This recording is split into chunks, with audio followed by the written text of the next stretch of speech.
प्रदेश के मंदसौर शहर में शिवना नदी के तट पर अष्टमुखी भगवान पशुपतिनाथ विराजित हैं। भगवान महादेव की इस प्रतिमा का सौंदर्य अपने आप में अनूठा है। नेपाल के पशुपतिनाथ में 4 मुख की प्रतिमा है, जबकि मंदसौर में प्रतिमा अष्टमुखी है। 19 जून 1940 को शिवना नदी के बाहर आने के बाद 21 साल तक भगवान पशुपतिनाथ की प्रतिमा नदी के तट पर ही रखी रही। एक किंवदंती यह भी है कि इस प्रतिमा को सबसे पहले स्वर्गीय उदाजी पुत्र कालूजी धोबी ने स्वप्न में देखा था। उन्होंने यह बात बाबू शिवदर्शन जी अग्रवाल को बताई। तब बाबूजी और मंदसौर के नागरिकों के द्वारा प्रतिमा को 14 जोड़ी बैलगाड़ी से महादेव घाट की ओर ले जाया गया। प्रतिमा को नदी के उस कोने से इस कोने पर जब ले जाया जा रहा था, तब एक चमत्कार हुआ। प्रतिमा जैसे नदी से दूर जाना ही नहीं चाह रही थी। जिस जगह आज प्रतिमा स्थापित है, यह वही जगह है जहां से वह हिली ही नहीं। आज उस जगह पर भगवान पशुपतिनाथ का विशालकाय मंदिर स्थापित है। उसके पश्चात 21 वर्षों तक बाबूजी ने प्रतिमा का संरक्षण व सेवा की। बाद में चैतन्य आश्रम के स्वामी प्रत्यक्षानंद महाराज ने 23 नवंबर 1961 को इसकी प्राण प्रतिष्ठा की। 27 नवंबर को मूर्ति का नामकरण पशुपतिनाथ कर दिया गया। उसके बाद भव्य मंदिर का निर्माण शुरू हुआ। प्रतिमा का इतिहास। माना जाता है कि प्रतिमा का निर्माण विक्रम संवत 575 ईस्वी में सम्राट यशोधर्मन की हुणों पर विजय के आसपास का है। संभवतः मूर्ति भंजकों से रक्षा के लिए इसे शिवना नदी में दबा दिया गया था। अनुमान के अनुसार अज्ञात कलाकार ने प्रतिमा के ऊपर के 4 मुख पूरी तरह बना दिए थे, जबकि नीचे के 4 मुख निर्माणाधीन थे। ऐसी है यह प्रतिमा। प्रतिमा के 8 मुख हैं। ऊंचाई 7.3 फीट है। इसकी गोलाई 11.3 फीट है और इसका वजन लगभग 46 क्विंटल है।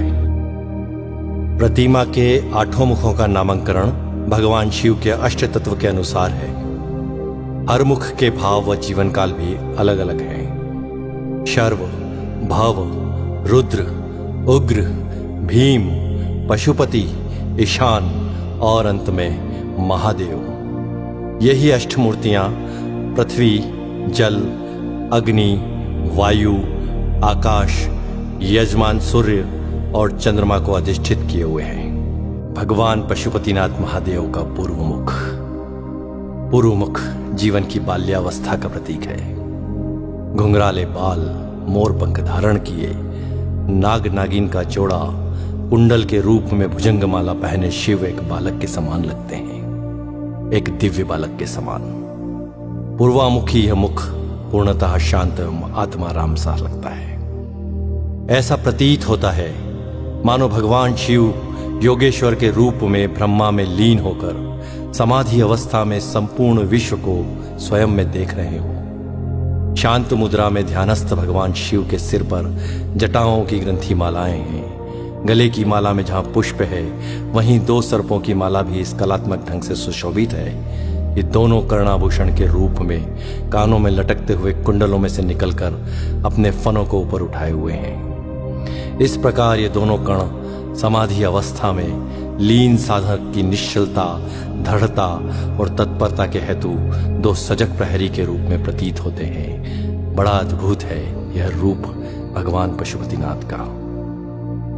भगवान पशुपतिनाथ का दक्षिण मुख। दक्षिण मुख जीवन की किशोर अवस्था का प्रतीक है। साथ ही यह श्रृंगार रस की मुद्रा में है। दक्षिण मुख सर्वाधिक सुंदर एवं अति रमणीय है। इस मुखमंडल का श्रृंगार जिस कलात्मक श्रेणी से किया गया है, उससे ऐसा प्रतीत होता है कि श्रृंगार रस के समस्त तत्व सजीव एवं साकार हो उठे हों। अनुपम केश कलाकृति से युक्त मुकुट के मध्य में सुहाना नाग शिशु है, जो कलंगी तुर्रा जैसा है, एवं एक और चंद्र रेखा। यह सामंजस्य मुख की अलौकिक सुंदरता में अभिवृद्धि कर रहा है। गले में लघु सर्पद्वय की माला एवं रुद्राक्ष की माला है।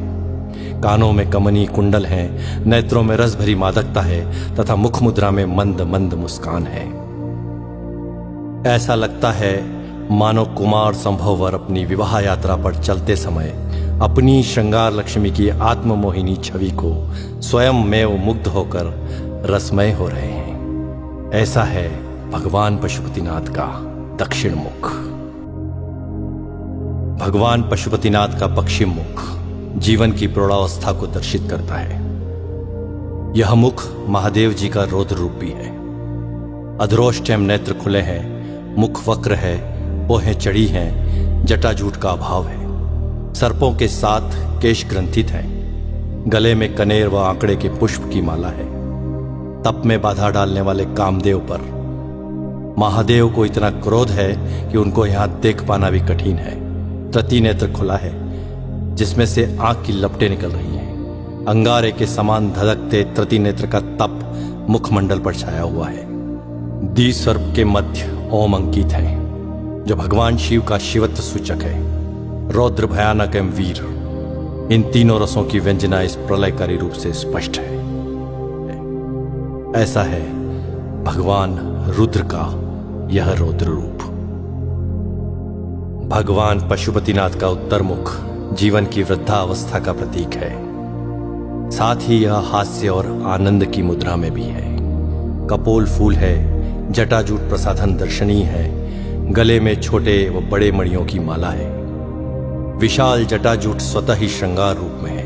कर्ण कुंडल में सर्प झूल रहे हैं, अटखेलियां कर रहे हैं। मुख का वर्णन भी हास्य के अनुरूप ही है। हास्य मुद्रावश तृतीय नेत्र का आकार संकुचित है जो इस शोभा में वृद्धि कर रहा है। यहां उज्ज्वल धारियों ने शिवगंगा की धारा से श्रृंगारित किया हुआ है। ऐसा है भगवान महादेव का उत्तर मुख।